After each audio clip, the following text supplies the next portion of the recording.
Ok, hoy sí, estamos listos. Sí, estamos listos. Muy bien, les decía hace un momento que estamos viviendo una condición muy especial en nuestro país. Estamos sufriendo como personas, el mundo empresarial pues de igual manera, y el salvadoreño pues siempre se ha caracterizado por reponerse de todos estos inconvenientes. En ese sentido voy a presentarles brevemente un video que es más motivador y que en estos momentos pues me parece que es muy oportuno.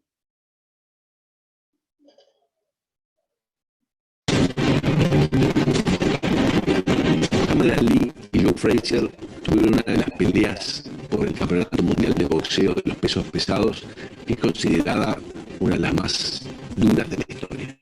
El combate es tremendo y a lo largo de muchos rounds se estima que se pegaron más de 450 puñetazos. Promediando la pelea, ya Ali no puede más. Había recibido tantas piñas, al igual que su rival, que llega a su esquina y le dice al entrenador: no puedo más, abandono. El entrenador lo tranquiliza, lo inspira y lo convence de que salga a pelear un round más. Sale, pelea, pega, recibe, termina el round y vuelve muerto. Le dice: no puedo más, tira la toalla porque no tengo más fuerzas. El entrenador, el célebre Angelo Dundee, le dice que tiene que seguir peleando. Lo tranquiliza, lo contiene y lo inspira a que salga a pelear un round más.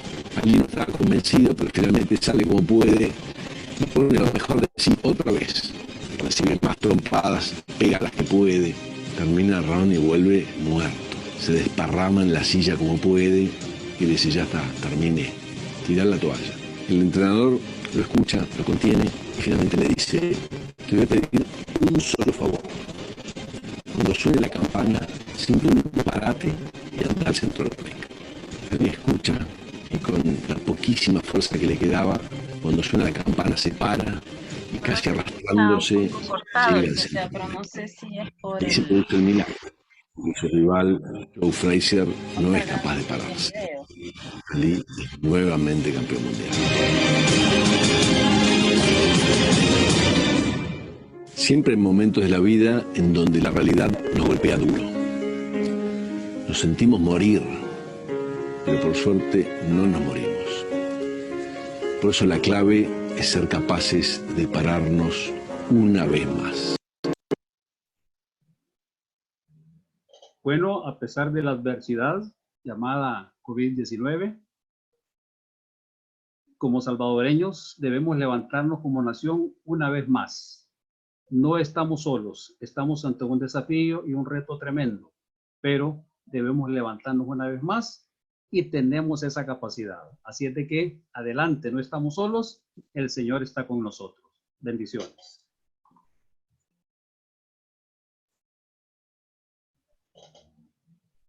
Una breve introducción al tema de la guía técnica para convertir los estados financieros de una entidad a normas internacionales de información financiera. Sabemos que las empresas han venido generando su información financiera bajo PCGA locales u otro marco de referencia de información financiera distinto a normas internacionales de información financiera, en lo sucesivo NIF. Con base a ese marco de referencia es que han venido elaborando sus estados financieros y presentándoselos a la gama de usuarios con los cuales tienen relación. En determinado momento y a partir de mucha gestión, de mucho lobby efectuado por el regulador, el Consejo de Vigilancia de la Profesión de la Contaduría Pública, las disposiciones establecidas en el Código de Comercio, artículos 443 y 444, los comerciantes y su gobierno pues, corporativo han venido tomando la decisión de adoptar este marco de referencia. Cuando eso ocurre, las entidades se enfrentan ante el desarrollo del proceso de adopción de NIF. Que el proceso de adopción de NIF contempla 4 fases. La primera fase es la fase de diagnóstico y planificación. En esta fase se desarrollan actividades como el análisis del entorno empresarial actual en el que se desenvuelve la empresa, la identificación de las normas y principios contables utilizados por la entidad. Se integra un equipo responsable del proyecto, ya sea que lo comande un consultor externo o un asesor externo. De igual manera, se hace un análisis del impacto ante la adopción de la nueva normativa para que la alta gerencia pues conozca, ¿verdad?, los impactos, ventajas y que se van a presentar a consecuencia de la realización del proceso. Y se establece un plan de implementación. La segunda fase es el diseño y desarrollo. En esta fase se desarrollan de la misma manera varias actividades, como identificar oportunidades de mejora y su alineación con los requerimientos de la normativa a adoptarse. Se diseñan y desarrollan propuestas de cambios a los sistemas de información, procesos operacionales y estructura organizativa, algunos de los cuales pueden ser reorientar completamente y solicitar autorización de un nuevo sistema contable que recae pues en los contadores públicos dicha autorización, en los auditores. También se toma un acuerdo formal de su adopción por parte de la dirección y eso se plasma en un punto de acta de junta directiva. Luego, después de haberse planificado y diseñado los cambios necesarios para poder adoptar la norma, se inicia la fase de conversión, que es la implementación de todo lo que se planificó previamente.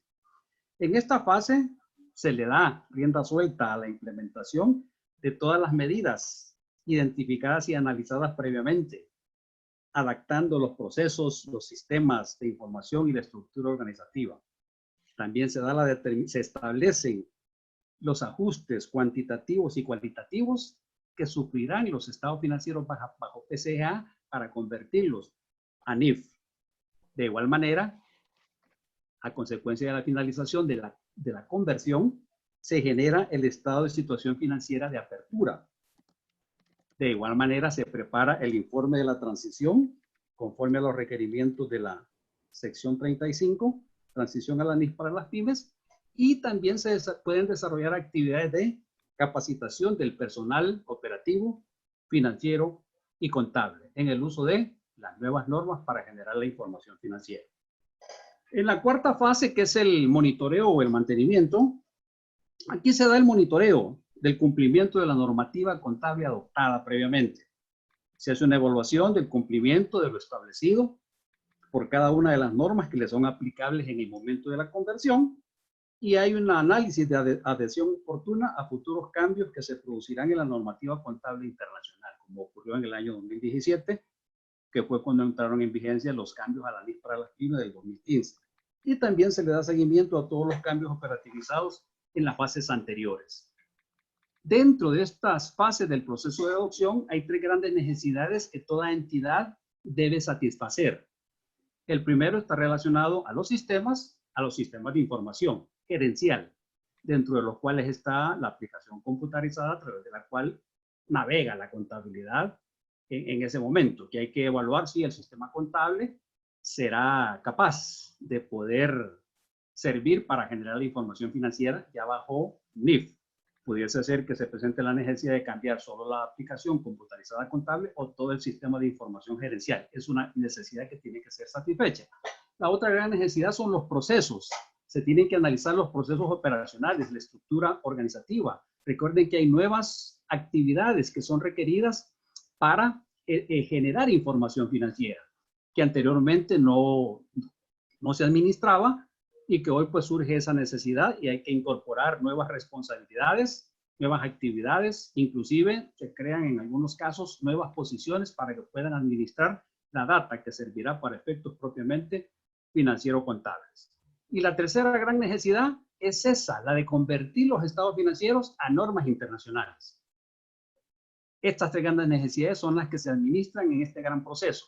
Como producto de su ejecución, se da la conversión de los sistemas de información, procesos operacionales, estructura organizativa y los estados financieros en la fecha de transición.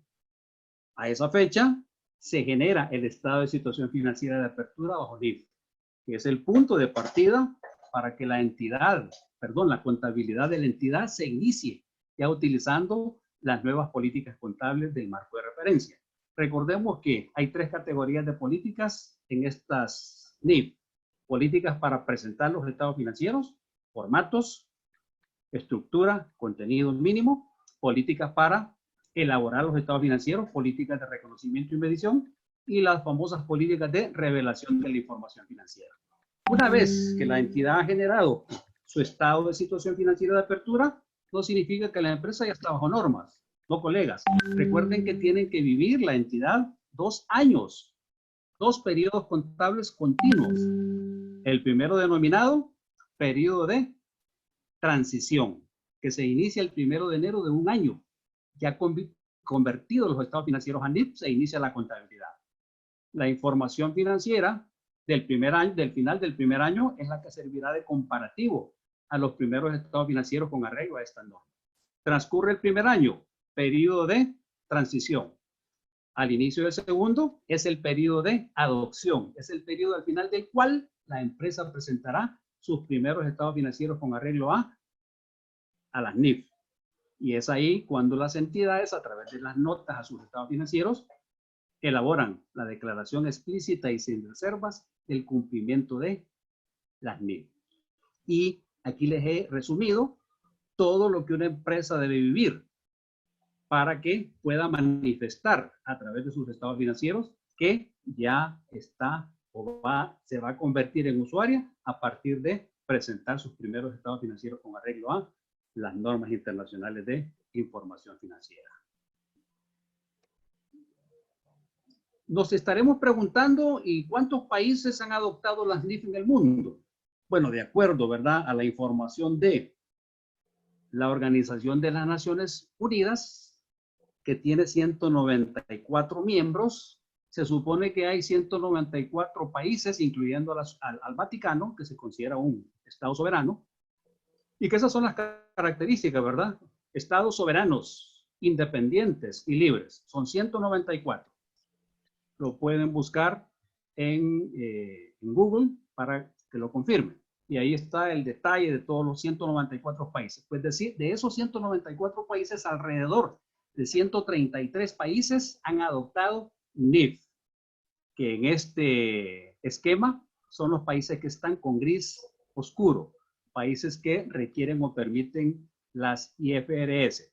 Y el resto de países que están con gris claro son países que están buscando la convergencia con el IASB o buscando adoptar las normas internacionales de información financiera. Muy interesante, ya que la tendencia es a que las normas internacionales gobernarán el mundo de las finanzas en brevedad.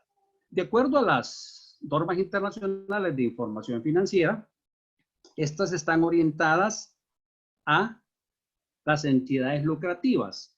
No obstante, vale la pena resaltar que también hay un marco de referencia que se llama NIC-SP, Normas Internacionales para el Sector Público, que está orientado, elaborado con base a la NIC completa, está orientado a las entidades del sector público, llámense gobiernos centrales, gobiernos municipales y todas aquellas entidades que no buscan el lucro en su actividad, exceptuando las ONG. Pero para las entidades que buscan utilidades de su actividad, es que están orientadas las normas internacionales de información financiera. Y hay 2 grandes categorías, así como las clasifica las normas internacionales de información financiera. Entidades listadas, aquellas que cotizan en un mercado de valores, y las entidades no listadas, aquellas que no cotizan, perdón, en un mercado de valores. Entre estas 2 grandes categorías hay una característica que las diferencia: la responsabilidad pública de rendir cuentas, que es una condición que está definida para entidades que tienen o buscan tener instrumentos cotizados en un mercado de valores o que mantienen activos en una capacidad fiduciaria como su principal negocio. Que esa característica, consecuentemente, la tienen las entidades listadas, o sea, las entidades que cotizan en un mercado de valores, y no las tienen las entidades no listadas o que no cotizan en un mercado de valores. En ese sentido, esa es una condición cualitativa muy de peso. Además de que también las entidades que tienen responsabilidad pública tienen otras características. Sus instrumentos de patrimonio, o sea, las acciones o instrumentos de deuda, se negocian en un mercado público. sea en una bolsa de valores, local o internacional. Están en proceso de emitir esos instrumentos de deuda o de patrimonio para negociarse en un mercado público, que cuando ya están en ese proceso ya se consideran como entidades que tienen responsabilidad pública, aunque no hayan sido aceptadas aún por el mercado de valores. Y la última característica es que mantienen activos en calidad fiduciaria para un amplio rango de terceros como uno de sus principales negocios. Por ejemplo, la mayoría de bancos en nuestro medio, cooperativas de crédito, compañías de seguro, comisionistas e intermediarios de valores, fondos de inversión y bancos de inversión cumplirán este último criterio. Estas empresas listadas, para adoptar las NIF, deben utilizar la NIF 1, que es la norma denominada adopción por primera vez de las normas internacionales de información financiera. Todo el proceso técnico que tienen que desarrollar para convertir sus estados financieros a NIF, deben de hacerlo conforme a los requerimientos de la NIF 1. En ese sentido, para las entidades listadas, las normas que deben de adoptar son las NIF en su versión completa. Y para las entidades no listadas, o sea, las que no cotizan en un mercado de valores, que no tienen responsabilidad pública de rendir cuentas, deben adoptar la NIF para las pymes. Y en particular la sección 35 para orientar y dirigir el proceso de conversión de sus estados financieros. Aquí en el esquema vemos que las no listadas están divididas en dos categorías, con responsabilidad pública y sin responsabilidad pública. Lo que ocurre es que en el exterior hay empresas denominadas pymes que de alguna manera captan dinero del público, pero no tienen, la ley no las obliga a que, no más bien la ley, sino que desarrollan actividades de captación del público permitidas por su legislación local. Si eso es así, aunque sean pymes, tienen que adoptar las NIF en su versión completa, ya que las que no tienen responsabilidad pública, que son el 99% de las empresas en nuestro país, son las que tienen que adoptar las NIF para las pymes. Y ambos grupos de empresas, para cada una de ellas está definido su marco de referencia como entidades lucrativas. Para las listadas, las NIF completas, y para las no listadas, las NIF para las pymes. Vamos a hacer referencia también de los acuerdos del Consejo de Vigilancia sobre la adopción de las NIF completas y NIF pymes. Esto es un pequeño recordatorio. Recordemos que en la sesión celebrada el 20 de agosto del 2009, el Consejo de Vigilancia de la Profesión de la Contaduría Pública acordó aprobar el plan integral para la adopción de las normas internacionales de información financiera, para pequeñas y medianas entidades y las normas internacionales de información financiera, según las versiones oficiales emitidas por el organismo internacional, el IASB.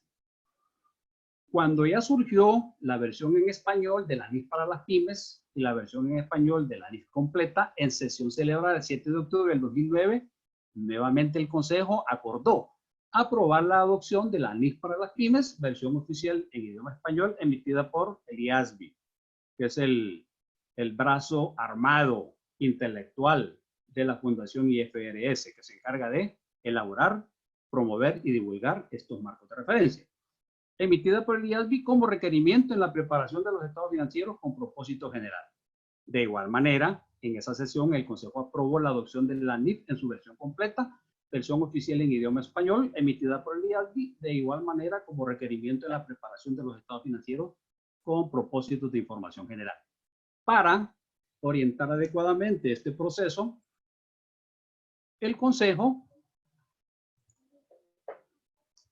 elaboró el famoso plan integral, el cual contemplaba para las entidades que no cotizan en los mercados de valores y para las entidades que cotizan en los mercados de valores, los periodos que deberían de utilizar para la adopción tanto de las NIF para pymes como para las NIF completas. Y quedó claramente establecido que eran 2 años. Recuerden que esto es cronológico. Esto fue cuando se adoptaron oficialmente en el año 2009, tanto las NIF para las pymes como las NIF en su versión completa. Y se estableció que el 2010 iba a ser el año de... Licenciado Sagastume, Adelante. solo le voy a hacer un cambio con la presentación porque tenemos problemas con la resolución, así que se la voy a estar compartiendo yo y solo muy bien. vamos viendo para cambiar la pantalla. Excelente, de acuerdo. Muy bien. En este momento le hago el cambio. Ok. No sé a qué se deberá esa condición. Yo creo que son La problemas siguiente. en la conexión de internet, ¿verdad? Muy bien. Ok, ahí estamos. Bien, ese es el famoso plan integral, el cual contemplaba, ¿verdad?, que las entidades que no cotizaban en los mercados de valores debían a partir del 1 de enero del 2011 presentar, ¿verdad?, ya sus primeros estados financieros con arreglo a esta norma, considerando que el 2010 había sido su periodo de transición y el 2011 el periodo de adopción. De igual manera, para las entidades que cotizaban en los mercados de valores, los mismos periodos, 2 años, y también hubo una opción ahí que para las entidades que no cotizaran en el mercado de valores, podían adoptar, ¿verdad?, voluntariamente las normas internacionales de información financiera. Esto más que todo fue para aquellas entidades que son subsidiarias de empresas en el exterior y que su matriz en su país de origen, pues, utiliza las NIF en su versión completa. Y para facilitar, pues, la consolidación de los estados financieros, podían voluntariamente adoptar las NIF en su versión completa. Y luego, todas las entidades reguladas por la Superintendencia del Sistema Financiero, que tienen marcos de referencia de información financiera especiales establecidos por el regulador, podían continuar utilizando dicho marco de referencia. Adelante, Liz. La otra slide, licenciada, por favor.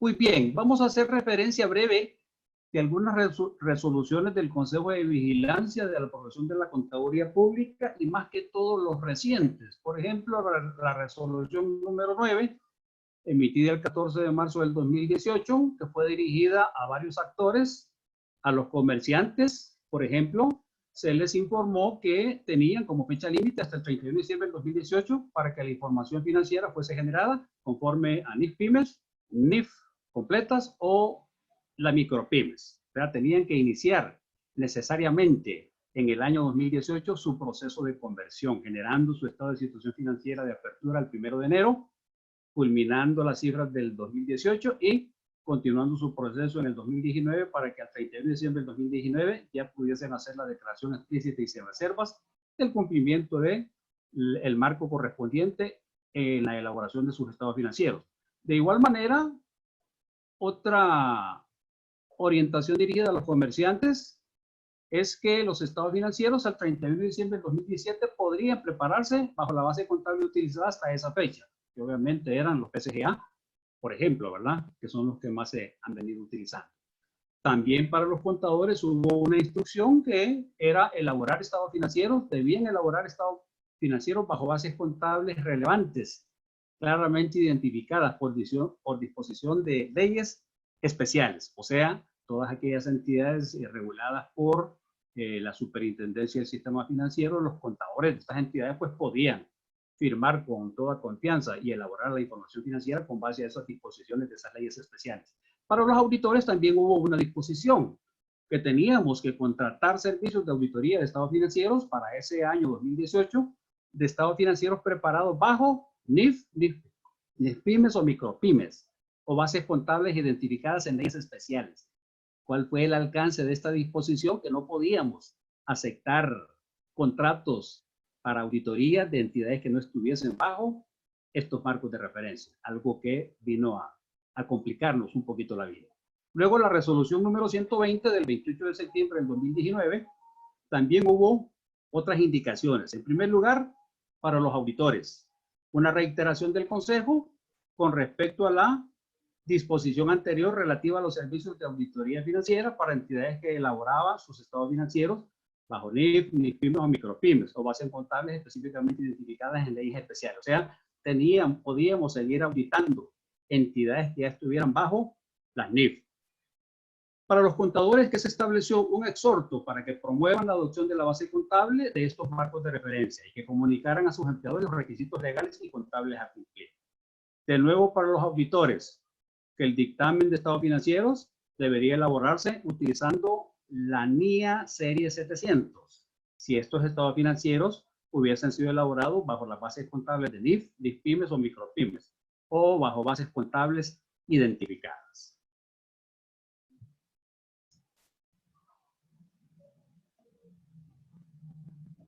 Siempre con la resolución 120, otra disposición para los auditores, que el dictamen de estado financiero deberá elaborarse utilizando las NIAS 800 para los estados financieros que han sido elaborados incumpliendo las normas contables legales establecidas en el país, en cuyo caso serían considerados de uso específico, incluyendo un párrafo de restricción y uso, además de un párrafo de énfasis respecto al incumplimiento de la base contable legal aplicable. Esta fue la salida pues, que el Consejo de Vigilancia estableció para aquellos encargos de auditoría de entidades que no estaban bajo NIF, que sí se podían auditar, solo que teníamos que utilizar la norma técnica 800, que eso es para estados financieros con propósitos específicos, y que a ese dictamen teníamos que agregarle un párrafo de restricción para el uso y un párrafo de énfasis respecto al incumplimiento de la base contable legal aplicable.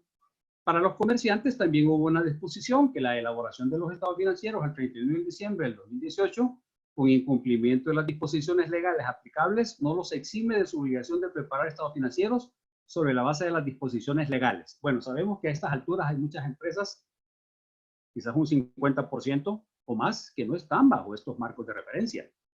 Y eso no los exime de la responsabilidad de que adopten estos marcos de referencia y comiencen a elaborar su información financiera con base a ellos.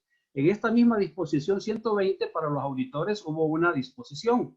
Ante lo anterior dice considerar si están ante el desarrollo de otro compromiso, debiendo tomar las acciones técnicas y legales necesarias desde la formalización del encargo y la emisión del informe de auditoría independiente. Esto referido a los encargos de auditoría de entidades que no elaboraban aún sus estados financieros con base a las NIF. La última resolución, la 326, del 13 de diciembre del 2019, hubo una disposición referida a los auditores y a los contadores. Teníamos que, fue una prevención para abstenernos de firmar estados financieros del año 2019 si no han sido preparados conforme a versión de NIF adoptada por el Consejo, so pena de aplicar sanciones legales. O sea, estamos ante una situación un poco comprometedora en ese sentido, ya que de acuerdo a esta disposición no podemos emitir dictámenes de estados financieros de entidades que no estén bajo el marco contable legal establecido, que son las normas internacionales de información financiera. No obstante, y a título personal, siempre en mi opinión y con todo respeto, considero que tenemos la opción técnica de utilizar las NIAS 800 para esos casos. Para el sector empresarial, un exhorto a que le dieran cumplimiento a la resolución 9 con relación al plazo establecido para la implementación de las NIF. Y para las instituciones reguladoras, un exhorto a velar por el cumplimiento de la normativa contable para la elaboración de los estados financieros bajo la potestad con lo que actúan como entes reguladores. Como ven, importante hacer referencia a todas estas disposiciones, adelante licenciada, que tienen que ver con el proceso de adopción de las normas internacionales de información financiera. En forma particular, la sección 35, como ya se les comentó previamente, la transición a la NIF para las pymes es la sección de esta norma que debe de utilizarse como la directriz técnica para realizar la conversión de los estados financieros que vengan bajo un marco distinto al NIF y convertirlos a NIF para las pymes. La sección como tal, pues aquí vemos su contenido específico, alcance de la sección, adopción por primera vez, el estado de situación financiera de apertura con arreglo a las pymes, los procedimientos que establece la norma para prepararlo. También nos da directrices con respecto a las políticas contables, los ajustes resultantes, que es el famoso ajuste por adopción a NIF para las pymes, las prohibiciones a la aplicación retroactiva y las excepciones opcionales. Y los requisitos de información a revelar con relación a la conversión de los estados financieros. Con base a las directrices establecidas por esta sección 35, es que se ha elaborado una guía técnica para lograr, para facilitar, para permitir la conversión de los estados financieros bajo PCGA a la NIF para las pymes. Adelante, licenciado.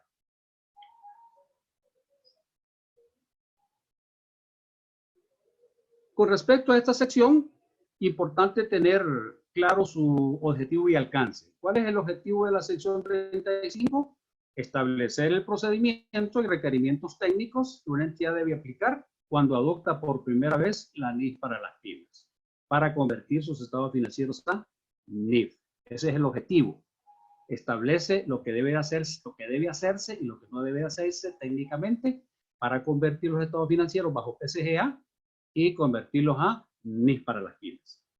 Con respecto a su alcance, la sección 35 debe aplicarse a una entidad que adopta NIF para las pymes por primera vez, independientemente de si su marco contable anterior estuvo basado en NIF completas, en normas contables en PCGA, en normas contables nacionales, otro marco tal como la base del impuesto a las ganancias local, que ha sido en la mayoría como mayor criterio, ¿verdad?, para la elaboración de la información financiera en nuestro medio. Adelante, licenciada. A partir de lo que requiere esta norma es que se plantea las fases para lograr la conversión de los estados financieros de una entidad a la NIF para las pymes. Adelante, Liz. Aquí vemos que el proceso de conversión, específicamente vamos a hablar de la conversión de los estados financieros de una entidad que viene bajo PCA o cualquier otro marco de referencia y que quiere convertirlos a NIF para las pymes. Ese proceso de conversión consta de dos fases. Una fase pasiva, yo la llamo pasiva, o una fase analítica, y la fase activa o dinámica, llamada fase de conversión. Adelante, licenciado. En la primera fase se desarrollan una serie de actividades analíticas que al final culminan su labor con la preparación del informe del diagnóstico. Pero ¿qué actividades son las que se desarrollan en esta fase analítica?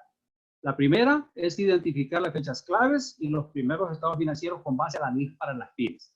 Recuerden que las empresas tienen que vivir dos periodos, el periodo de adopción y el periodo de transición y el periodo de adopción. Ambos comienzan un 1 de enero. Entonces debemos de tener bien claras estas fechas. Por ejemplo, 1 de enero, de acuerdo a la disposición del Consejo, 1 de enero del 2018, fecha de transición. 2018, año de transición. 2019 y en particular su inicio, 1 de enero del 2019, fecha de adopción. 31 de diciembre del 2019, fecha de reporte, fecha en que la empresa presenta sus primeros estados financieros con arreglo a estas normas. Y ahí tenemos las fechas claves. Eso es importante identificarlo, ya sea que la empresa haya desarrollado su proceso en ese periodo o lo inicie el 1 de enero del 2020. Por ejemplo, 1 de enero del 2020 sería la fecha de transición. 31 de diciembre del 2020, final del periodo de transición. 1 de enero del 2021, fecha de adopción. 31 de diciembre del 2021, fecha de reporte, fecha en que la empresa presenta sus primeros estados financieros con arreglo a la NIF para las pymes. Y ese paso es bien importante dejarlo bien claro en los papeles de trabajo de la conversión. Como segunda actividad en la fase analítica, identificar una serie de información. En primer lugar, las políticas contables utilizadas por la entidad bajo la base contable PCGA u otra base utilizada. Y esto es un serio problema, ya que normalmente las entidades no tienen escritas las políticas bajo PCGA que utilizan para elaborar los estados financieros.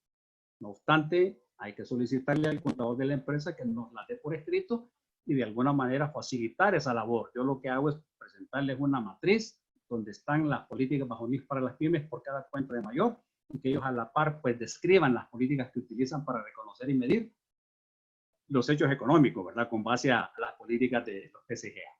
Es importante este paso, paso 2.1. El 2.2, las políticas contables aplicables según las NIF para las pymes.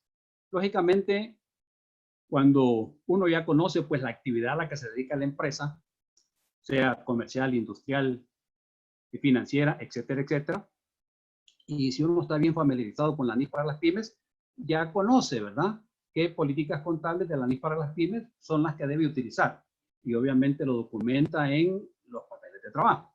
Como siguiente actividad, 2.3, hay que establecer las diferencias de aplicación entre los marcos de referencia anteriores. Hay que comparar las políticas bajo PCGA versus las políticas bajo las NIC para las pymes por cada cuenta de mayor y establecer diferencias conceptuales, diferencias de medición, de tal manera de que vamos determinando ajustes contables o reclasificaciones contables a consecuencia de comparar ambos marcos de referencia.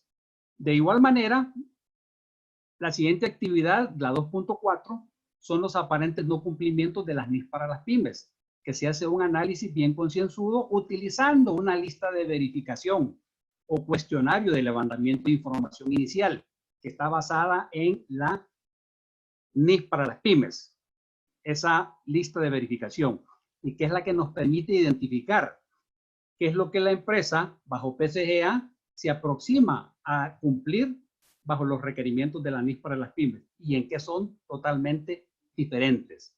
De tal manera que una vez se ha desarrollado esta fase, que es analítica, estamos en condiciones de preparar el informe del diagnóstico, que es un reporte, como lo vamos a ver en breve, lo que contiene, que se presenta a la administración de la empresa y se le da a conocer información precisa identificada en esta fase. Adelante, licenciada. Esta es la fase analítica. En la fase de conversión o fase activa del proceso, hay una serie de actividades que también se desarrollan. Aquí están listadas 8 actividades. La primera es aplicar los 4 procedimientos esenciales a las cifras de los estados financieros a reexpresar. Es la primera actividad y hay estos 4 procedimientos esenciales que los veremos en breve, están en el párrafo 35.7. Como segunda actividad, aplicar las 6 secciones mandatorias y determinar si la información existe o está disponible, que están establecidas en el párrafo 35.9. Y las excepciones opcionales que están establecidas en el párrafo 35.1.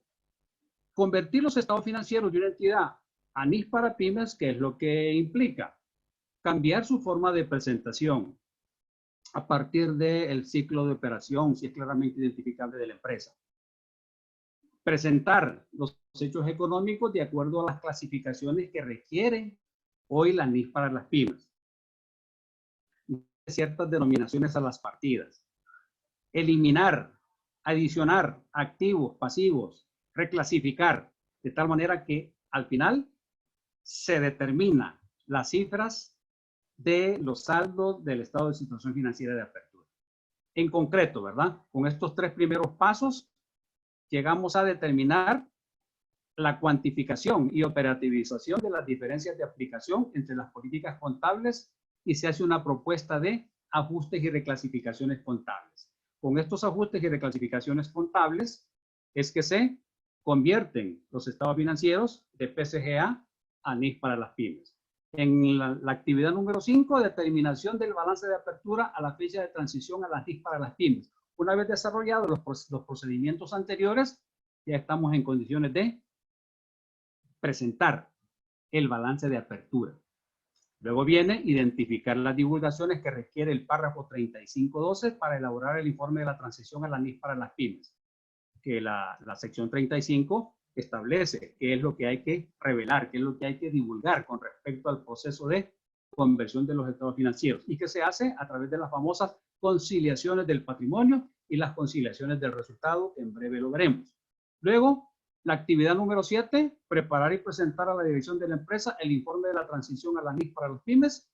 Y finalmente, otras actividades como elaboración del sistema contable ya basado en la NIC para las pymes, debidamente autorizado por un auditor, y también capacitación al personal en el uso de la nueva normativa contable. Estas son las fases, las actividades que se desarrollan en la fase activa o fase de conversión.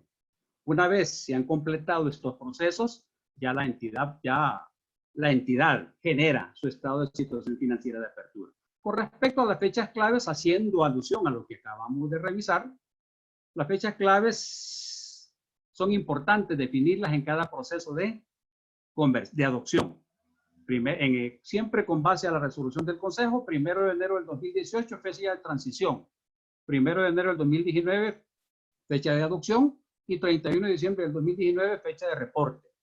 Y ahí tenemos bien identificadas las fechas claves y lo que ocurre en cada una de las fechas. ¿Qué ocurre en la fecha de transición? Se reconocen y se miden todas las partidas que usan las NIF para las pymes.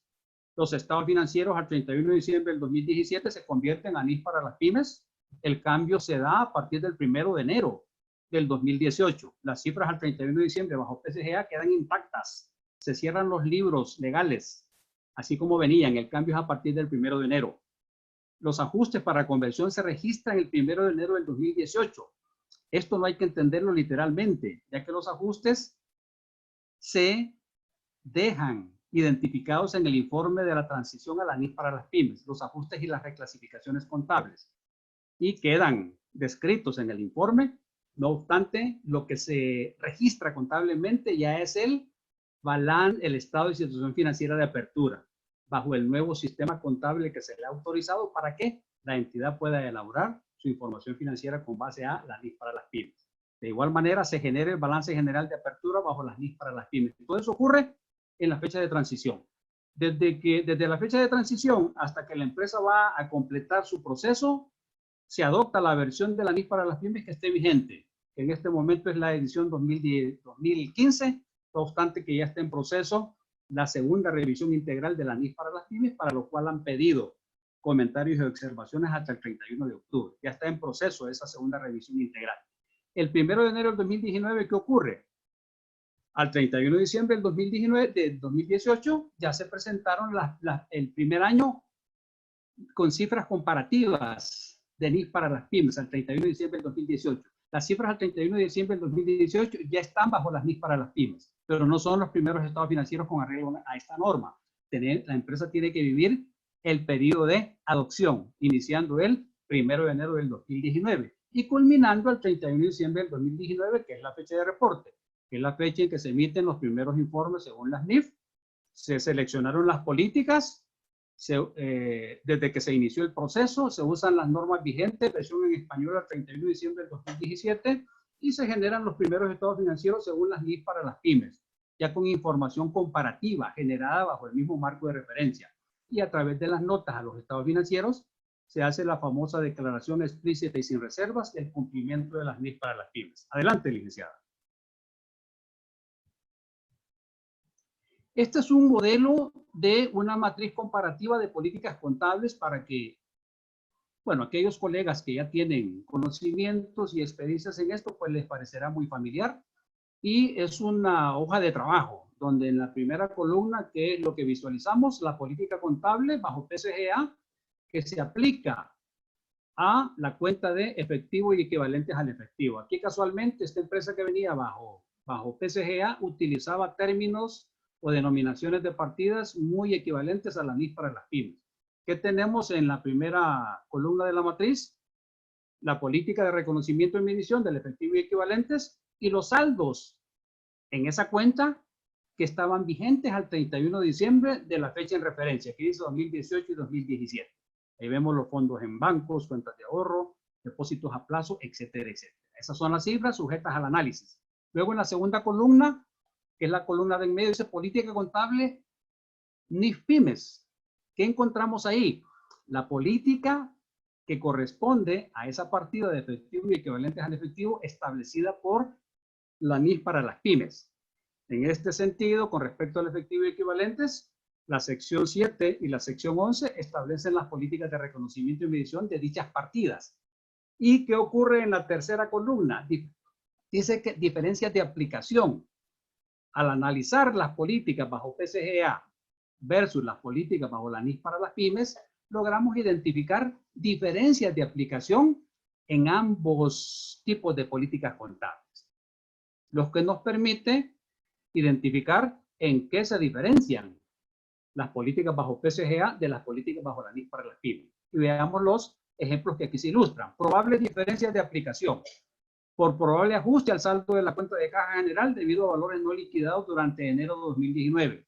por probable ajuste al saldo de la cuenta de caja chica por diferencia entre el saldo del registro auxiliar contable y el saldo de la cuenta de mayor, $1,200. Por probable ajuste no material al saldo de la cuenta de bancos, cuentas corrientes, por valor cheques pendientes de pago con antigüedad mayor a 1 año, los cuales ya no serían pagados por el banco. Por reclasificación a la cuenta de inversiones mantenidas hasta el vencimiento y saldo de los depósitos a plazo fijo que al 31 de diciembre del 2018 habían sido adquiridos con un vencimiento mayor a los 90 días plazo, contados desde la fecha de adquisición. Y por reclasificación de saldos a las cuentas correspondientes de efectivo equivalentes y otras según la NIF para las pymes. Entonces, que esta matriz es para ya ir anotando los resultados de los análisis de la comparación de las políticas bajo PSGA versus las políticas de las NIF para las pymes, lo que le requiere al consultor un análisis exhaustivo de las políticas utilizadas bajo PSGA, de la naturaleza de los saldos mostrados en cada cuenta y lógicamente con el comparativo de las políticas de la NIF para las pymes ya se pueden establecer en qué difieren y esas diferencias van a tener una u otra repercusión, un ajuste o una reclasificación, lo que al final nos va a ir permitiendo ir estableciendo en forma cuantitativa y cualitativa esa diferencia para poder estar en condiciones de generar más adelante el estado de situación financiera de apertura. Este es un modelo, ¿verdad?, de ese tipo de papel de trabajo en la conversión. Adelante, licenciada. Utilizando esta lista de verificación para el levantamiento de la información inicial, es que se logran identificar aparentes no cumplimientos de las NIF para las pymes. Recuerden que hay muchos requerimientos en las normas internacionales que bajo PSGA nunca no fueron considerados. Y recuerden que como principios de contabilidad generalmente aceptados en nuestro país, pues han existido en la mentalidad o en la mente de cada uno de nuestros colegas contadores. Y de un contador a otro podrán tener visiones diferentes con respecto a una partida de reconocimiento y medición de un hecho económico. En ese sentido, este modelo de matriz que aquí se presenta es para documentar esos aparentes no cumplimientos de la NIF para las pymes. Veamos el primero para que puedan comprender el alcance de este análisis. Detalle de aparente no cumplimiento, dice en la primera columna. No se logra la presentación razonable a través de los estados financieros, ya que el sistema contable de la entidad solo genera el balance general y el estado de resultados, omitiendo presentar el estado de flujos de efectivo y el estado de cambios en el patrimonio y las respectivas notas a los estados financieros. Eso es lo que ha venido ocurriendo bajo PSGA. Lógicamente, bajo la NIF para la pyme se requiere, de acuerdo al párrafo 3.17 y la sección 8, la presentación del conjunto completo de los estados financieros, presentación de estados financieros y notas a los estados financieros.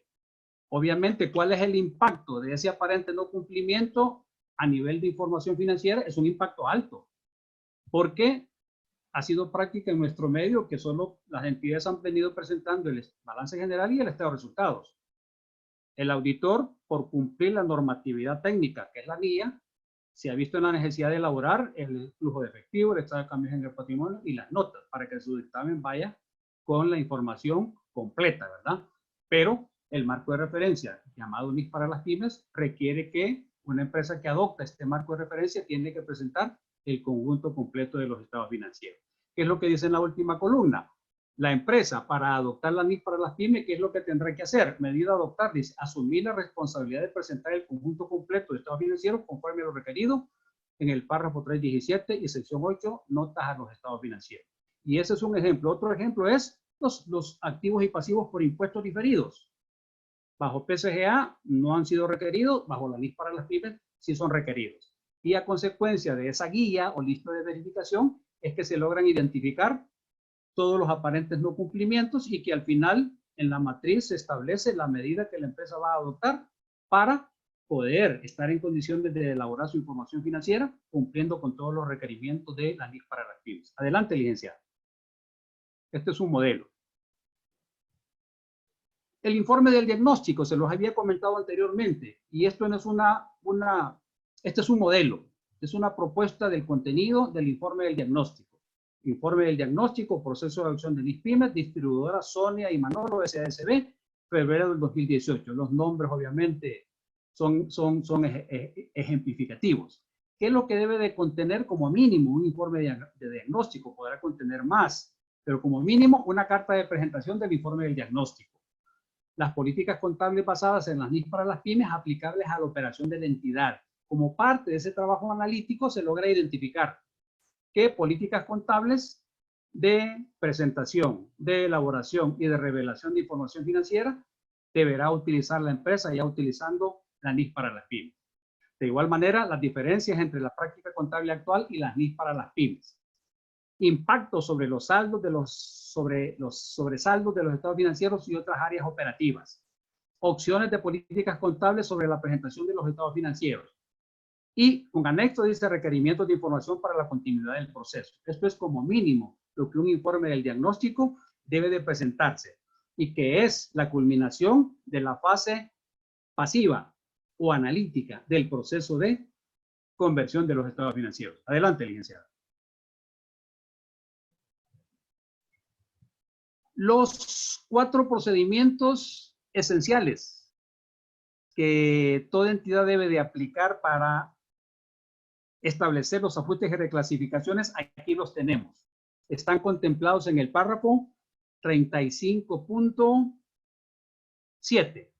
A la fecha de transición, dice, la entidad debe aplicar 4 procedimientos, además de las excepciones.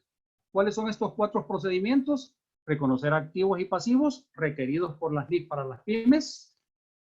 Segundo, dejar de reconocer como activos o pasivos las partidas que las NIF para las pymes no reconocen como tal.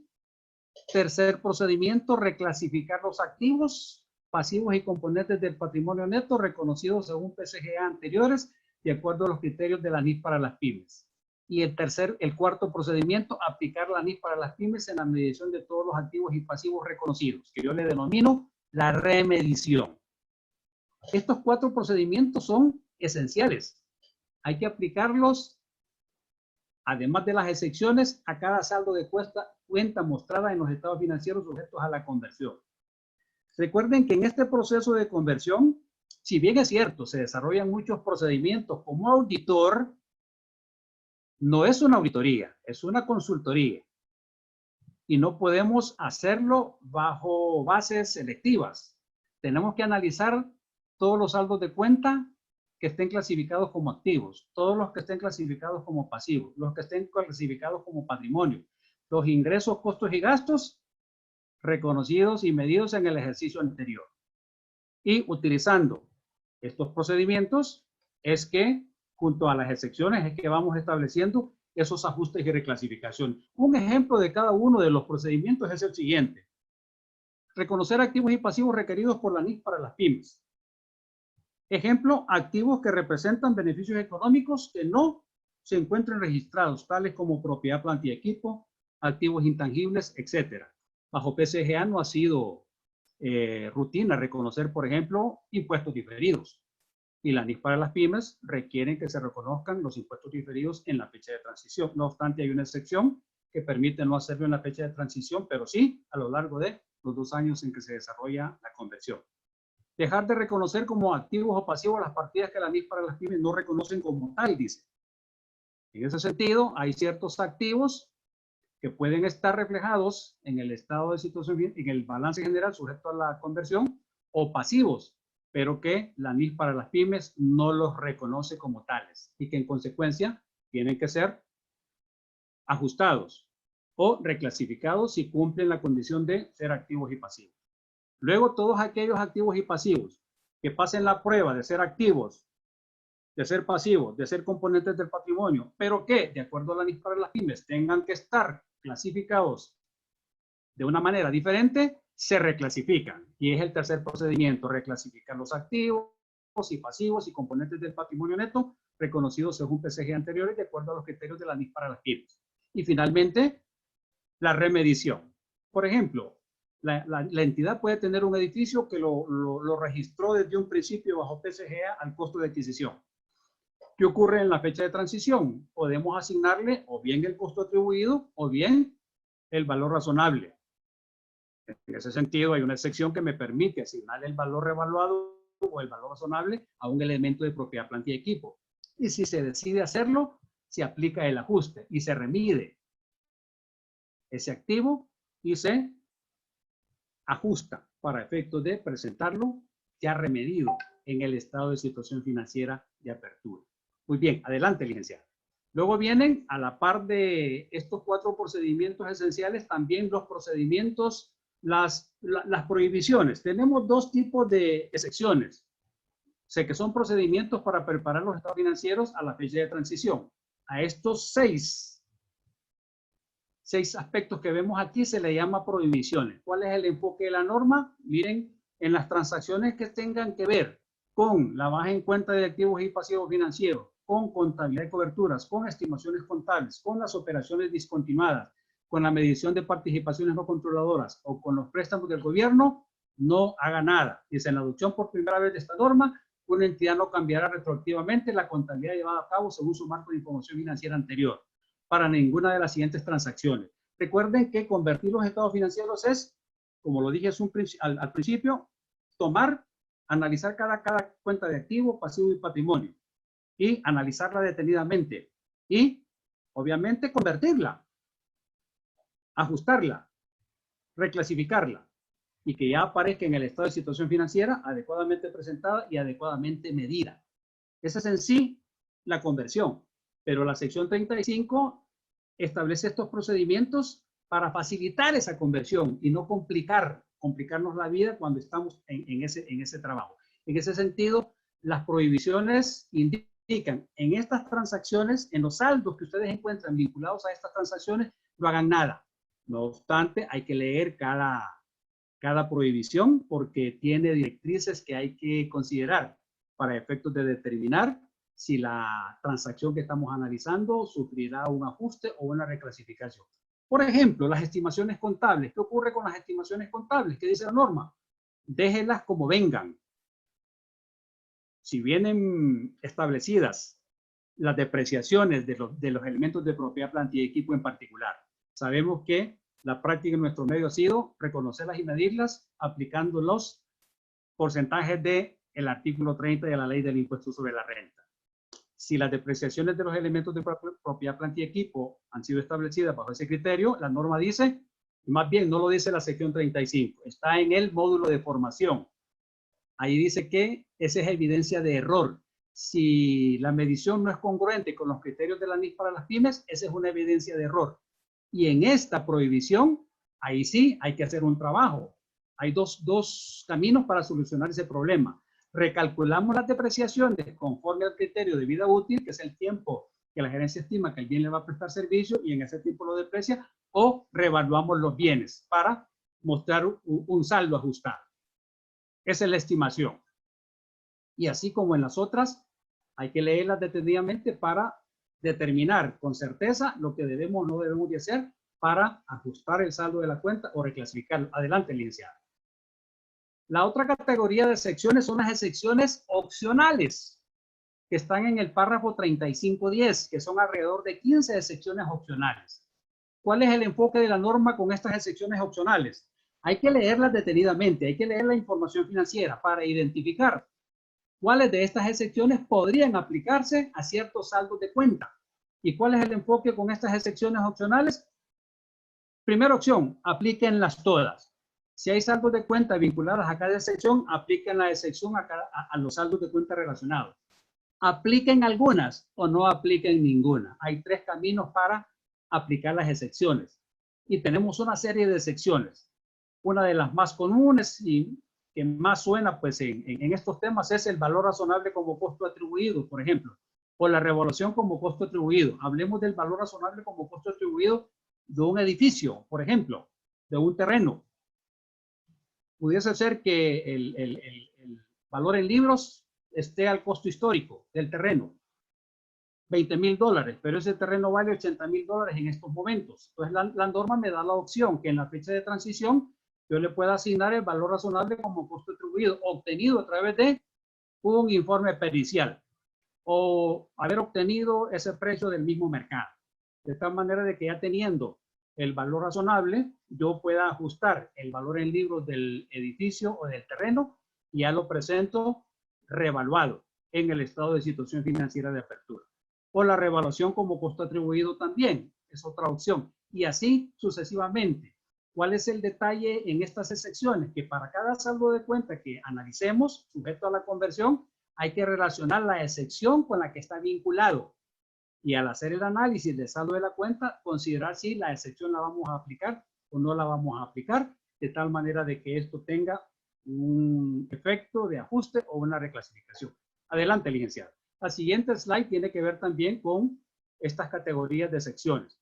Ok, aquí vemos un breve modelo de cómo se plantean las cifras sujetas al análisis de conversión. Por ejemplo, en la cuenta de efectivo y equivalentes al efectivo. Esto nos parecerá muy familiar a todos. Esta es una cédula tipo analítica, que en nuestros papeles de trabajo de una auditoría financiera solemos utilizarla, ¿verdad? Que se muestra cómo está integrado el saldo de la cuenta de mayor. Por ejemplo, aquí dice efectivo y equivalentes al efectivo al 31 de diciembre del 2013 de esta empresa de ejemplo, Sosebrillo de RL.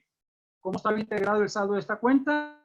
Dos subcuentas, caja chica con 150 y bancos con 117.219.96, y ahí tenemos el saldo total de la cuenta. Ok. ¿Cómo vamos a analizar este saldo de la cuenta? Primero le vamos a aplicar el concepto de activo. Si estos saldos de la subcuenta responden al concepto de activo, recurso bajo control de la empresa que ha surgido de un suceso pasado, del cual la empresa espera obtener beneficios económicos futuros. Hay muchos saldos de cuenta que se quedan cortos con el concepto de activo, no lo cumplen. Si ustedes ven a la derecha de este modelo, tenemos una matriz pequeña que dice activos, secciones aplicadas, excepciones. Estamos analizando subcuentas de caja y bancos. En la primera columna dice activos. Sí. Aquí en la primera donde dije sí, que en ambos casos dice sí, casualmente podemos llegar a la conclusión de que sean activos o no sean activos. Aquí dice que caja chica es activo, pero se reclasificó para que quedara presentado conforme a las leyes para las pymes. ¿Qué secciones aplicamos para analizar el saldo de la caja chica? Aplicamos la sección 2, el marco conceptual por el concepto de activo. Aplicamos la sección 7 como instrumento financiero básico, porque el efectivo es un instrumento financiero básico. Perdón, flujo de efectivo, ¿verdad? Caja chica pues está compuesta por efectivo. Entonces se aplican las políticas de reconocimiento y medición de la sección 7, flujo de efectivo, y la sección 11, instrumentos financieros. Igual para bancos, se aplican las mismas secciones. De igual manera, hay una excepción de las que ya vimos previamente, que es opcional, la 35.9a, que en este caso no se aplicó para caja chica ni para bancos. Pero ¿qué ocurre cuando aplicamos la excepción? Muchas veces la excepción pudiese ser que encontremos un fondo de caja chica que está contabilizado por $200, pero al querer obtener evidencia de la existencia del fondo, ya no lo utilizan, pero contablemente ahí está. ¿Qué pasó con esos $200? Nadie da respuesta de dónde está. Entonces, ¿qué hacemos ahí? Le damos baja en cuenta a esos $200, que el balance general dice que existen $200 de una caja chica, pero que al ir a verificar o tomar evidencia de que ese saldo exista, ya no existe. Lo ajustamos, le damos baja en cuenta, que es la excepción 35.9a, baja en cuenta de activos y pasivos financieros. Entonces, este es un modelo de cómo se plantea el análisis de cada saldo de cuenta, de los saldos sujetos a la reexpresión y cómo se hace la relación de las políticas contables relacionadas a cada partida mostrada en el estado de situación financiera sujeto a la conversión y de las excepciones que le aplicaremos porque están vinculadas a ese saldo de cuenta. Adelante, licenciado. Este es un modelo de, ojo, ¿verdad? Para desarrollar el proceso de conversión de los estados financieros, yo traté de encontrar un programa, un software en el cual apoyarme. En el mercado local no lo encontré. Y en el mercado pues, internacional hice algunas investigaciones y cuando yo comencé a trabajar en esto, que fue en el 2006, pues no habían mayores ofertas. A estas alturas yo creo que sí. Perdón, licenciada, retrocedamos. La slide anterior, porque este ya es otra matriz que brevemente le explico.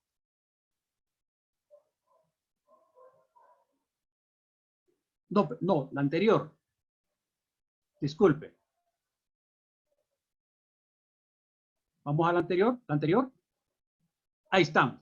Entonces, si utilizamos Excel, la siguiente, licenciada. Si utilizamos Excel y elaboramos toda esta labor en una tabla dinámica, ¿qué es lo que ocurre cuando terminamos de analizar el saldo de una cuenta? planteamos ajustes o reclasificaciones contables. Esos ajustes o reclasificaciones contables se registran en la hoja de trabajo de la partida analizada. Y la hoja dinámica lo que hace es que automáticamente lleva esas partidas de ajuste o reclasificación a una hoja donde concentra los ajustes y las reclasificaciones contables. Luego, una vez consolidadas en esa hoja electrónica, las traslada a esta matriz que tenemos enfrente, donde ahí carga o abona de acuerdo a cómo se planteó el ajuste o cómo se planteó la reclasificación. Esta es la hoja que me permite visualizar los ajustes y reclasificaciones para reexpresar las cifras.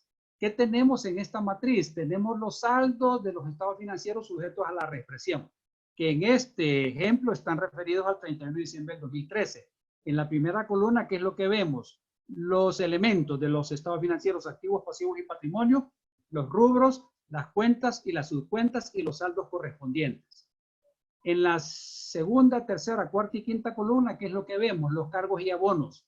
La referencia de los cargos, la referencia de los abonos. Los cargos pueden ser por reclasificación o por ajuste y los abonos pueden ser por reclasificación o por ajuste. Dependiendo de cómo los ubicamos en la hoja de trabajo, se concentran en la hoja de ajustes y reclasificaciones y luego vienen a cargar o a acreditar la cuenta que corresponda. Y al final, en la última columna, ¿qué es lo que visualizamos? Los saldos ajustados bajo las NIF para las pymes. Los saldos que vemos en esta columna ya son los saldos convertidos a NIF para las pymes, después de haber establecido los ajustes y reclasificaciones contables a consecuencia de todo el proceso previo que fueron necesarios para convertir las cifras de PCGA a NIF para las pymes. Adelante, licenciado.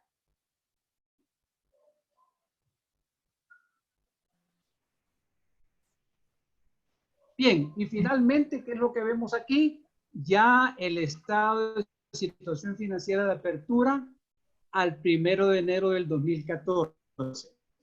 ¿Qué hizo esta empresa? Ejemplo, Sosebio DRL convirtió sus estados financieros al 31 de diciembre del 2013 a NIF para las pymes y generó su estado de situación financiera al 1 de enero del 2014. Y aquí ya vemos el estado de situación financiera de esta empresa ya bajo la presentación, bajo las políticas de presentación que requiere la NIF para las pymes. Vemos los activos, los distintos rubros de agrupación. Es una empresa que su ciclo de operación responde a, por la naturaleza de la actividad, que es una empresa financiera. El ciclo de operación no es claramente identificable. Por ejemplo, un préstamo lo recuperan en 5 años, en 10 años, etcétera, etcétera, etcétera. Entonces, este estado de situación financiera está presentado de acuerdo al grado de liquidez. Y ahí vemos los activos, vemos los pasivos y patrimonio, vemos el patrimonio, el total activo y el total patrimonio, pero ya presentado bajo los requerimientos de la NIF para las pymes. Y en estas cifras se ha aplicado todo el proceso que hemos visto previamente. Adelante. Sí, tenemos una consulta. El licenciado Castellanos pide el micrófono. Adelante. Ok. Licenciado Castellanos, ¿puede habilitar su micrófono en este momento? Hola, buenas noches. Gracias, Alexa Astume. En realidad, buenas solo noches, había planteado ¿cómo está? Bien, aquí escuchándolo, solo había planteado ahí la pregunta, pero ya que me dan la oportunidad, sí. Usted mencionó hace un rato el término de la norma, la posibilidad en el caso de activos o de propiedad, planta y equipo específicamente, poder utilizar el valor razonable o el valor revaluado como costo atribuido. Mencionamos para el caso, decía usted, tomar valor razonable y pedirle el dato de un especialista, un técnico. Entonces, sí, la pregunta específica es, quería saber su apreciación sobre la diferencia entre el valor razonable y el valor revaluado, justamente en el caso de una propiedad, planta y equipo. Sí, correcto. Muy bien. Sí, la sección 35 presenta como opción opcional ambas, que un elemento de propiedad, planta y equipo a la fecha de transición, la entidad puede o no, ¿verdad? Dependiendo de su condición financiera, si puede financiar, pues, el pago, ¿verdad?, de un honorario de un tasador para obtener el valor revaluado, ¿verdad? El valor revaluado. Entonces, la información del valor razonable se puede obtener o bien utilizando los servicios de un tasador independiente, cuyo informe se utilizaría para poder ajustar el valor en libros de ese elemento de propiedad, planta y equipo, que puede ser un terreno, puede ser un edificio. Ahí estamos hablando del valor revaluado, ¿verdad?, que se utiliza para ajustar el valor en libros. Luego, con respecto al valor razonable, ¿qué es lo que nos dice la excepción? La excepción nos dice que el valor razonable se puede generar de varias maneras. Pudo ser que la empresa, antes de adoptar la norma, hizo una evaluación de sus activos, dentro de los cuales revaluó, obtuvo información del valor razonable de esos activos previo a la fecha de transición. Sí, no, pero eso creo que está bastante claro. No, yo decía su apreciación de en qué consistiría la diferencia entre un valor razonable y un valor revaluado. Es decir, ¿hay Sí. alguna metodología Muy bien. diferente para reconocer cuál es uno y cuál es otro? Sí, la diferencia radica en que el valor razonable es el precio que tiene el bien en el mercado, que se puede obtener del mismo mercado sin necesidad de contratar los servicios de un perito independiente. Cuando se obtiene del mercado el precio al que el mercado está dispuesto a pagar por un bien, pudiese ser, ¿verdad?, que una empresa saque un anuncio ofreciendo en venta un bien, pero la intención de la empresa es conocer el valor razonable del bien, el valor al cual el mercado está dispuesto a pagar por su compra. Entonces, pide cotizaciones, proporciona un medio a través del cual le hagan llegar la información, como un correo electrónico, y ahí caen las ofertas. Y llegan 3, se analizan 3, se suman, se dividen entre 3, y ese es el valor razonable. Es el precio que el mercado está dispuesto a pagar por ese bien. En cambio, si la empresa contrata a un perito independiente, ese sería el valor revaluado, obtenido a través de un informe pericial. Y esa es la diferencia entre ambos criterios, que ambos son válidos para efectos de aplicarlo en la fecha de transición. Los flujos futuros que genere el activo, ¿en cuál de los dos conceptos los ubicaría o en ninguno? ¿Cómo no? Esa es una técnica de valoración. Acuérdese que en nuestro medio, lamentablemente, como no hemos tenido un enfoque eminentemente financiero, cuando se compra un bien, no se suele preparar los flujos de efectivo futuros que se van a recibir del mismo, que va a generar o que va a contribuir a generar. Si tenemos los flujos de efectivo futuros de un bien, tanto entradas como salidas, los podemos traer a valor presente. Y ese sería el valor razonable del bien a través de una técnica de valoración financiera. Y es válido, la norma lo permite. Sí, ok, estamos totalmente de acuerdo, Lick. Solo la verdad que la interrogante era más bien también para compartir con todos que efectivamente hay diferentes tipos de valoración o técnicas de valoración, correcto, ¿verdad? Pero tenemos que entender que la norma en algunas veces dice el valor revaluado puede ser semejante o igual al valor razonable, ¿verdad? Eso nos da la idea de que sí hay correcto, correcto. Entonces, digo para que tengamos opciones a la hora de decidir sobre qué aplicar con esa excepción, ¿verdad? Gracias, Lick. Un gusto. Ok, a la orden, licenciado. Muy bien. Adelante, licenciada, con la siguiente slide. Creo que es la última, me parece. Bien. Este es un modelo de lo que debería de contener, es una propuesta de lo que el informe de la transición a la NIF para las pymes debería de contener y que ha sido establecido conforme a los requerimientos de la misma sección 35. Dice, informe sobre la transición a la NIF para las pymes, el primer gran apartado, informe sobre la transición a la NIF para las pymes, que tiene varios acápites. Ámbito de la presentación, donde se menciona, ¿verdad?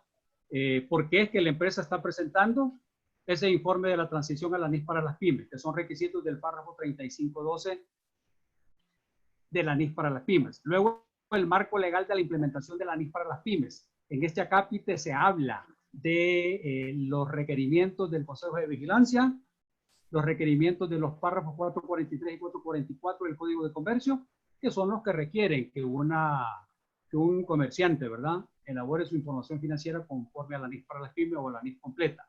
Una explicación de cómo se desarrolló el proceso de deducción de la NIF para las pymes, las fechas claras.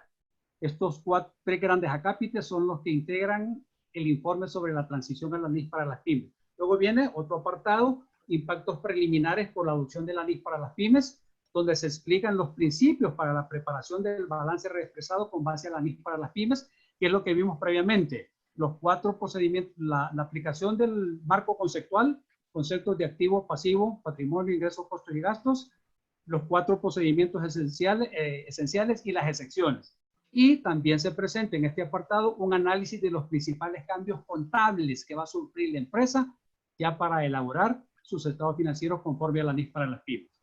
Otro tercer gran apartado, reconciliación del patrimonio y del resultado, que son las famosas conciliaciones que pide la sección 35. Conciliación del patrimonio el 31 de diciembre del 2017 y fecha de transición a la NIF para las pymes. Conciliación del resultado el 31 de diciembre del 2017. Luego viene otro apartado que se denomina estado de situación financiera de apertura con base a la NIF para las pymes, a través del cual se presenta el estado de situación financiera de apertura al 1 de enero del año en que la empresa lo ha generado. Luego viene otro apartado importante, consideraciones de carácter fiscal, principalmente con aquellas cuentas que generaron impuestos diferidos. ¿Cómo deben tratarse esos efectos de los impuestos diferidos en los periodos subsiguientes y que en consecuencia tendrán un impacto en lo que se estableció como ajuste por adopción a la NIF para las pymes a lo largo del tiempo, en la medida en que reviertan estas diferencias temporarias? Y el penúltimo apartado, informe sobre los hallazgos obtenidos conforme a la NIA de 2400, si no estoy equivocado, que se presenta la opinión de el consultor que convirtió los estados financieros aplicando esta norma internacional, presenta su informe con relación a la conversión de los estados financieros, donde se aclara, ¿verdad?, excepto que haya limitaciones de que las cifras mostradas en el estado de situación financiera responden a los requerimientos de la sección 35 de la NIF para las pymes. Y finalmente, el último apartado es el anexo. Pueden haber varios anexos. Este es un anexo que aparece aquí casualmente, anexo A, donde se detallan los ajustes y reclasificaciones contables que fueron necesarios para generar el estado de situación financiera de apertura. Y esto es lo que como mínimo el informe de la transición a la NIF para las pymes debería de contener, el cual se presenta en consecuencia a la alta gerencia y a la administración superior de la compañía que requirió, ¿verdad?, la conversión de sus estados financieros. Adelante, licenciado. Bueno, aprovecho para aperturar, ¿verdad?, la oportunidad para algunas consultas que tengan respecto a este tema, del cual pues tenemos mucho que hablar en lo sucesivo, porque aún en mi opinión, un orden del 50% de las empresas aún no han adoptado normas y van a requerir de estos servicios. Y es muy importante que tengamos una idea bastante clara y objetiva de los procedimientos que tanto la NIF 1, en la versión completa de la norma, como en la sección 35, en la NIF para las pymes, establecen para que las entidades puedan elaborar adecuadamente la conversión de sus estados financieros a normas internacionales de información financiera. Muy bien. Vamos a iniciar con las consultas, ¿verdad? Claro. Vamos a iniciar con una de las últimas que tenemos. Una empresa regional que está en Costa Rica nos hacen la consulta, ¿verdad?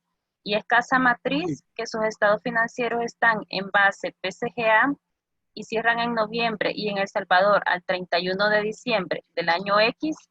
Mi consulta es cómo será el proceso de adopción si en El Salvador está en base a NIF para las pymes. Sí, repítame la pregunta, licenciada, por favor. Ok. Una empresa regional que está en Costa Rica y es casa matriz, que que sus estados financieros están en base a PCGA y cierra Ahí en en Costa Rica noviembre. están bajo PCGA. Cierra en noviembre. Ok, muy bien. Okay. Y cierra en noviembre. Y en El Salvador, el 31 de diciembre del año X, mi consulta es cómo será el proceso de adopción si en El Salvador está en base a NIF para las pymes. Bueno, si en El Salvador los estados financieros de la empresa están bajo NIF para las pymes, están cumpliendo pues la disposición legal con respecto al marco de referencia que tiene que utilizar. En ese sentido, si la matriz está en una jurisdicción y tiene su cierre contable en una fecha diferente a la nuestra, en primer lugar, para que pueda consolidar sus estados financieros, tiene dos opciones. Primero, si para los usuarios que van a utilizar sus estados financieros convertidos y consolidados a norma internacional requieren que se presente bajo ese marco de referencia, en cada cierre de su localidad en Costa Rica tienen que, después de cerrar, bajo el marco bajo PCGA en Costa Rica, tienen que convertirlos a NIF para las pymes. Convertirlos a NIF para las pymes. ¿Para qué?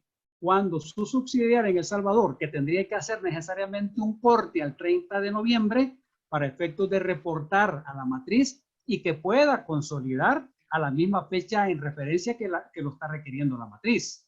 Entonces, esos son los procedimientos que se tendrían que ejecutar aquí en El Salvador para efectos de que la matriz pueda consolidar al 30 de noviembre, tendría que simular un cierre contable al 30 de noviembre y enviarle los estados financieros bajo NIF para las pymes a su matriz. La matriz en consecuencia tendría que convertir sus estados financieros a NIF para las pymes, para luego, aplicando la sección 9, preparar los estados financieros consolidados. Y de esa manera, la información sí pudiese ser útil para una amplia gama de usuarios. Tenemos otra pregunta. Edwin Morán consulta. De una empresa hoy me pide hacer la transición, ¿cuáles fechas sería de tomar para la transición y adopción? ¿En qué año estamos ubicados? Me gustaría, bueno, vamos a suponer, En si estamos ubicados 2019, en el 2019, 2020. Si la empresa va a iniciar su proceso en el 2020, el 1 de enero, tiene dos opciones.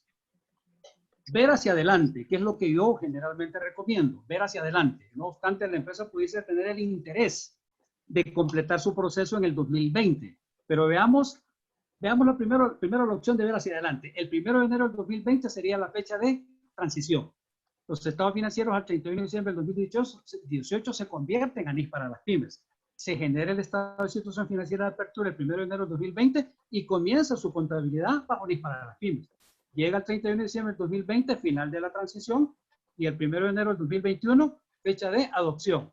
31 de diciembre del 2021, fecha de reporte, fecha en que la empresa presentaría sus primeros estados financieros con arreglo a las NIF para las pymes. Y ese sería el camino a seguir viendo hacia adelante. Si la empresa quisiese completar su proceso al 31 de diciembre del 2020, pudiese de alguna manera hacerlo extracontable todo el año 2019. Tendría que convertir las cifras al 31 de diciembre del 2018 y generar un estado de situación financiera extracontable al 1 de enero del 2019. Convertir las cifras al 31 de diciembre del 2019 para generar el final de la transición.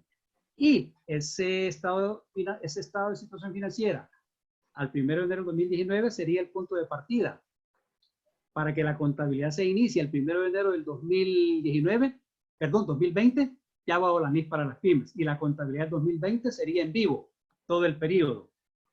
Y el primer año del 2019 sería extracontable. Pudiese hacerse. La norma no lo dice literalmente ni lo prohíbe, pero por las experiencias que se tuvieron en el pasado, donde el Consejo de Vigilancia pues permitió algunos procedimientos resumidos para presentar estado financiero bajo norma, me parece que se pudiese hacer de esa manera. El 2019 extracontable y el 2020 ya contable. Y tendría que estar de acuerdo tanto la gerencia como el auditor de los estados financieros para poder avalar, ¿verdad? Y que el auditor emita su opinión de que esos estados financieros, si lo están, ¿verdad? Opinar que están bajo las normas internacionales, bajo la NIC para las pymes. Ese sería los esquemas que tendría disponible esta empresa para desarrollar su proceso de conversión. Yo recomiendo que lo hagan en vivo, porque eso permite adquirir experiencia en el conocimiento, en la aplicación de la NIC para las pymes. 2 años, 2020 transición y 2021 adopción. Adelante. Carlos Enrique Chávez consulta, una sociedad que tiene en su patrimonio la cuenta de ajustes por conversión a NIF para pymes o NIF completas, ¿en qué momento puede considerar su ajuste como otros ingresos u otros gastos?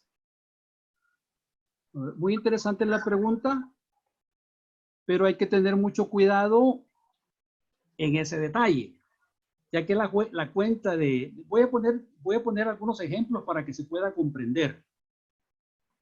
Ajuste a la depreciación por depreciación excesiva porque se ha aplicado el criterio fiscal en los estados financieros sujetos a la conversión. ¿Qué es lo que ocurre cuando en la conversión, cuando se aplicó el criterio fiscal para depreciar los elementos de propiedad, planta y equipo? Normalmente la depreciación contable es excesiva. Y si en la fecha de transición establecemos las vidas útiles de cada categoría de activo, vamos a suponer que son un mobiliario y equipo, restablecemos las vidas útiles y la empresa decide que se recalcule para ajustar el valor en libros, se recalcula la depreciación del mobiliario y equipo desde la fecha de adquisición y se establece a la fecha de transición cuál debería de ser la depreciación acumulada. La diferencia entre la depreciación contable a la fecha de transición y la depreciación acumulada, como hay una evidencia de error, se tiene que ajustar. Y se disminuye la depreciación acumulada y se me va como un ajuste positivo a la cuenta de ajustes por adopción a NIF para las pymes. Pero ¿qué es lo que ocurre? Recuerden que ahí hay efectos financieros y fiscales. Recuerden que esa depreciación fue reclamada en periodos previos. Y en el futuro, como se ha disminuido, financieramente se va a reclamar. Y eso es válido. Financieramente se va a reclamar nuevamente como gasto por depreciación, pero fiscalmente ya no es deducible.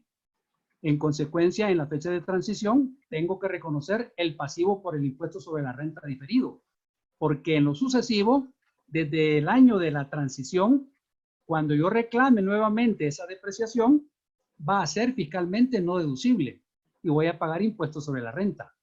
Tanto el ajuste como el impuesto diferido se me van a la cuenta de ajustes por adopción. Cada vez que yo vaya reclamando esa depreciación y vaya pagando el impuesto, también tengo que ir haciendo el ajuste en la cuenta de ajustes por adopción a la NIF para las pymes, tanto por la depreciación que ya reclamé, como por el impuesto diferido que ya liquidé. En consecuencia, cada ajuste que se genere en la fecha de transición amerita el análisis pertinente. Y en el informe de la transición hay que dejar una breve explicación de cómo debe de manejarse en lo sucesivo, porque tendrá consecuencias financieras y consecuencias fiscales simultáneamente. En ese sentido, el valor que se determina como ajuste por adopción no es para eterna memoria. Normalmente, aquellos valores que se reconocen como ingresos, por ejemplo, teníamos un pasivo que a la fecha de transición realmente no es un pasivo porque la empresa no va a utilizar dinero en el futuro para liquidarlo. Obviamente se va como un ajuste positivo allá a la cuenta de ajustes por adopción. ¿Y cómo se maneja en nuestra contabilidad normal un pasivo que yo no pague o lo pagué, pero hubo un error contable cuando se pagó y no se liquidó y luego lo llevo a otros ingresos? Es gravable para efectos del impuesto sobre la renta. El mismo tratamiento se aplica solo que bajo la óptica del impuesto diferido, sección 29. En ese sentido, los ajustes por adopción hay que tenerlos bajo la lupa al cierre de cada ejercicio para determinar lo que ya se realizó o lo que no. Volviendo al primer ejemplo, ¿qué ocurrió cuando la depreciación se reclamó en los periodos previos a la adopción? Hubo más gasto, hubo menos utilidad, hubo menos pago del impuesto sobre la renta. ¿Qué va a ocurrir en el futuro? En el futuro voy a volver a reclamar esa depreciación, pero ya no va a ser deducible. En consecuencia, voy a pagar impuestos sobre la renta y la utilidad que no reconocí en los ejercicios previos la voy a reconocer en los resultados acumulados. De ahí la importancia de mantener desde la fecha de transición un control financiero y fiscal exhaustivo sobre los valores que integran el ajuste por adopción a la NIF para las pymes, porque todos tendrán consecuencias en el futuro. Adelante. Vamos a darle espacio a los participantes que están levantando la mano. El licenciado Enrique Sorto. Sí. Le habilitamos su micrófono en este momento para que pueda hacer su consulta. Muy bien. Buenas noches. Buenas noches, licenciado. colega. ¿Cómo está? Bien, muy bien. Y usted aquí contento de sintonizarlo y poderlo analizar todos sus comentarios. Yo tengo 3 interrogantes, si me las permiten. Adelante, veamos viendo una por una. Bueno, la primera que quiero plantear es en el aspecto de la norma que se refiere a los ingresos ordinarios de las empresas. Sí, Por ejemplo, me voy a referir a los ingresos por ventas a plazo. sí, En la norma yo no he encontrado que me diga de tantas cuotas a plazo en adelante usted tiene que reconocer los ingresos por el método de interés efectivo. Solo dice ventas a plazo. Entonces mi pregunta es si todo tipo de venta que se venda por cuota financiada a 2 meses, a 3 meses, 4 meses, yo debo de aplicarle el método de reconocimiento que se llama método de interés efectivo. Y esa es la primera. sí, La segunda, sí. en nuestro Ok, país muy bien. diga. Respondamos la primera. acuerdo. Financieramente, cuando la empresa vende a plazos, tiene que aplicar la sección 11. ¿Sí? Tiene que aplicar la sección 11 para reconocer el valor de la venta a plazo. ¿Sí? Y eso tiene que realizarse en la fecha en que se realiza la operación. Y se reconoce la venta a valor presente. Sí. A valor presente. En la medida en que el tiempo va transcurriendo, yo voy trayendo a valor presente el valor de la venta para ir ajustando mis cuentas por cobrar y la cuenta de ingresos. Financieramente, fiscalmente, en la medida en que esa venta a plazo se va percibiendo, es que se va declarando para efectos del impuesto sobre la renta. Por eso es que los saldos de las ventas, cuentas por cobrar por ventas a plazo, generan impuesto diferido, porque hay una diferencia en el tratamiento financiero y el tratamiento fiscal para efectos de gravar la venta a plazo. Entonces hay que tener bien presente la aplicación de la venta a plazo, que es a valor presente, y que fiscalmente, pues, cada vez que se cobre un valor de una venta a plazo, tendrá que ser reportada para efectos de declaración del impuesto sobre la renta. Por ejemplo, Adelante. una venta a plazo, si se da con financiamiento de 2 cuotas o 3 cuotas, ¿debo de aplicarle el valor presente? Es decir, mi duda está en función del tiempo, cuándo lo aplico Sí. o cuándo no. O por Sí, una bueno, cuota de financiamiento debo de aplicarlo. siempre y cuando la venta responda a la naturaleza de la condición de ser a plazo. Sí. Porque si usted va a vender en 2 meses, estamos dentro de los términos normales del crédito. No hay que hacer ningún cálculo del valor. Los 12 meses de la fecha del balance, entonces sí tenemos que hacer el cálculo del valor presente. De lo contrario, no. No, gracias. La segunda pregunta es esta. Acá en nuestro país, todos sabemos que abunda bastante en las empresas que son persona natural, comerciante individual. Para reconocer al inicio ¿Hola? de... Hola. Sí, sí, le escucho. Bueno, le comentaba. Quiero comentar sobre las empresas que son comerciante individual o persona natural. Sí. Hay muchos casos que, por ejemplo, en la parte del reconocimiento o en la etapa de la transición, tienen bienes fuera de la contabilidad que son bienes personales. Por ejemplo, Sí. su casa de habitación o cierta, Sí. por así decir, una cuenta de ahorro personal. ¿Debo Sí. de incluir eso en la transición? ¿Esos bienes los debo incluir? Bueno, es importante establecer los elementos de los estados financieros que están relacionados al negocio de esta persona natural, ya que como tal el comerciante pudiese tener bienes a su nombre, cuentas personales bancarias a su nombre, que no tienen relación con el negocio. En consecuencia, esos bienes patrimoniales a título personal del comerciante no tendrían que incorporarse en los estados financieros del negocio. Acuérdese que existe el principio de la entidad. Aunque sean estados financieros de un comerciante individual, el principio de la entidad aplica, ¿verdad? Ya que yo voy a tener como activos todos aquellos recursos que están apoyando en el corto y en el largo plazo el negocio al que se dedica la persona natural.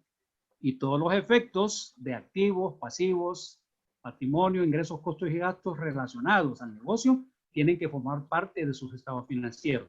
Ya bienes, derechos, obligaciones a título personal del comerciante individual ya son independientes a las cifras que muestren los estados financieros de su propio negocio. No debemos de confundir e incorporar el vehículo que está a nombre de él y que lo utiliza para movilizarse, pero que tiene una relación indirecta con el negocio, o tendría que formar parte de los elementos de propiedad, planta y equipo de los activos de negocio. Habría que hacer esa separación para la transparencia, ¿verdad? Y confiabilidad de la información financiera del negocio.